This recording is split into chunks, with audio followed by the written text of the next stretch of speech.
Chapter की शुरुआत होती है। पियल अपनी बहन लूना का ख्याल रख रहा होता है और उसके साथ एक सेल्फी लेता है।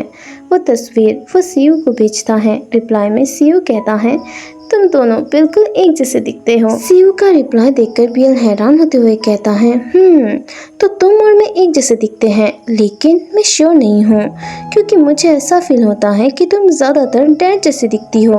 मैं उम्मीद करता हूँ कि तुम्हारे बाल भी कर्ली ना हो जाए क्योंकि इसे संभालना मुश्किल है।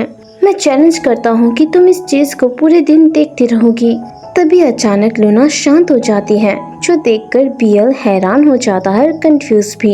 लेकिन तभी उससे कुछ गंदी सी स्मेल आती है और वो चिल्लाते हुए कहता है, यू डैड, मुझे लगता है कि लूना ने अपना डायपर गंदा कर लिया है।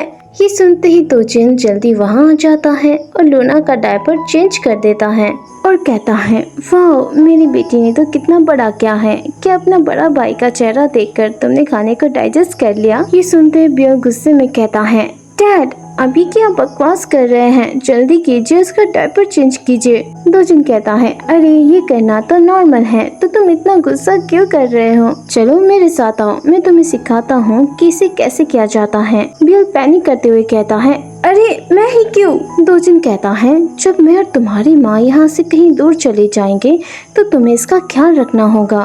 बियल कहता है, नहीं, ऐसा नहीं होने वाला। दोजिन कहता है, अरे यार, तुम वहाँ क्यों खड़े हो? पियल कहता है, ये बहुत ही गंदी स्मेल कर रही है। ये सुनते ही दोजिन हंसते हुए कहता है, तुम बिल्कुल हेसंग जैसे हो। जब तुम एक बच्चे थे और इसी तरह पॉटी करते थे तो तुम्हारी माँ, मेरा मतलब है कि। ये कहते ही दोजिन अचानक से रुक जाता है। पियल उसे ही घूर रहा था और कहता है, क्या हमने पहले ही इसके बारे में बात नहीं की थी? आपको ये सब छुपाने की अब कोई जरूरत नहीं है। दोजिन कहता है, हाँ, लेकिन अभी एक आदत बन चुकी है।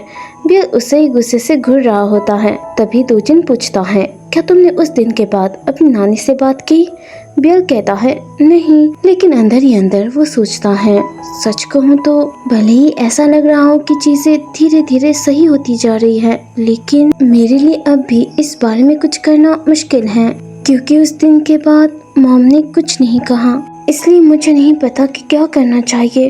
ये सोचते हुए वो दोजिन से पूछता है, डैड, आपको क्या लगता है कि मॉम क्या सोच रही है? दोजिन परेशान और घबराते हुए कहता है, सच कहूँ तो मुझे इस बारे में बात करने से बहुत डर लगता है। मैं धोखेबाज हूँ, तुम्हें याद तो है ना? बियल कहता है, हाँ ये तो है, लेकिन मैं सच में चाहता हूँ कि मॉम नानी से मिले।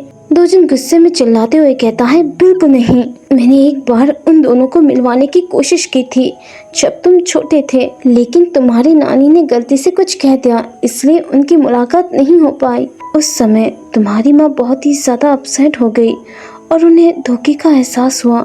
ये सुनते ही बियल हैरान होते हुए कहता है, क्या सच में? क्या नानी ने सच में ऐसा कुछ कहा था? दोजिन कहता है, तुम्हारी नानी ने बस ये कहा कि वो बात उनके मुंह से निकल गई। मुझे पर्सनली लगता है कि वो बस खुद को प्रोटेक्ट कर रही थी। वैसे भी अब मैं ऐसा कुछ भी करने नहीं वाला जिससे हेसन को परेशानी हो। बियल कहता है, लेकिन आप ऐसा पहले कर चुके हो, फिर भी मेरी इंफॉर्मेशन में दादी से बात करना इम्पॉसिबल नहीं है। दोजिन कहता है, वैसे मैंने इस बारे में उनसे कभी डिटेल में बात तो नहीं की, लेकिन मैं कह सकता हूँ कि वो हेसंग के लिए सॉरी फील कर रही है। दोनों ये बात कर ही रहे होते हैं कि तभी हेसंग वहाँ आ जाता है, लेकिन उन दोनों को ये पता नहीं चलता। दोजिन बियल से कहता है, मेरी राय में।